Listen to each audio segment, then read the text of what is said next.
We're here at the University of Texas at Austin. I'm Jim Henson, and we're going to talk to Professor Sean Theriault in the Department of Government here about his new book, The Gingrich Senators. Thanks for being here, Sean. It's my pleasure. So tell us about your book, about the argument in the book, and what you're trying to bring across in it. In order to understand the Gingrich Senators, we have to actually start with the Senate of the 1950s. The Senate of the 1950s is that glamorized institution where everyone got along, where a compromise could be struck. People worked together to solve the problems that America faced. What happens is that we now have a Senate where things are stuck in gridlock, where there's not compromise, where it seems like there's partisan wars always happening. In the book, I document how it transformed from that institution, what we would call the textbook Senate, into the institution of today. And the culprit, I find, are the Gingrich Senators.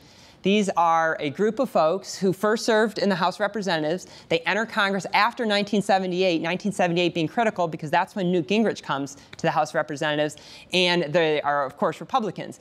And what I find is that people who served in the House under Newt Gingrich adopted the Gingrich style of politics, confrontation, mean-spiritedness, not willing to compromise or sit down and solve problems. And then they bring that kind of mentality into the Senate. And what happened was too many of them came too quickly, and they transformed the way the Senate operates as an institution. And we have the Senate that we have today. In some ways, the Gingrich revolution, if you will, and the election of Gingrich and his cohort seems like an earlier phase of conservatism given the rise of the Tea Party. How does your argument travel into the present? Right, so I think the argument's still true because I think we can't imagine the Tea Party unless if we imagine the Gingrich Senators first. The Gingrich Senators introduced a lot of the tactics that now the Tea Party is using and ramping up.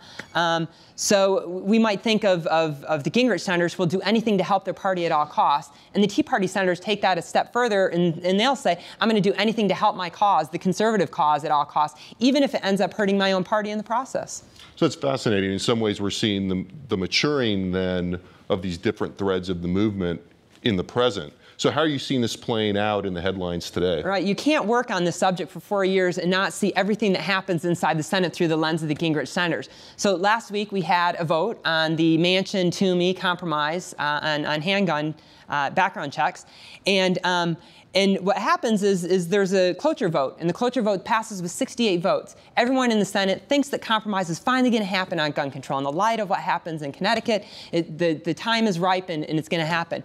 But then a few days later, the compromise measure goes down to defeat. And so what happens? What happens is 15 members switch their vote.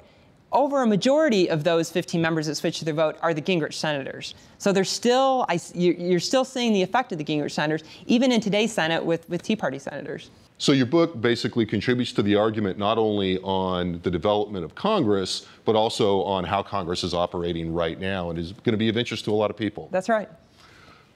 Sean Theriault's book, The Gingrich Senators, is available online and at all your regular booksellers.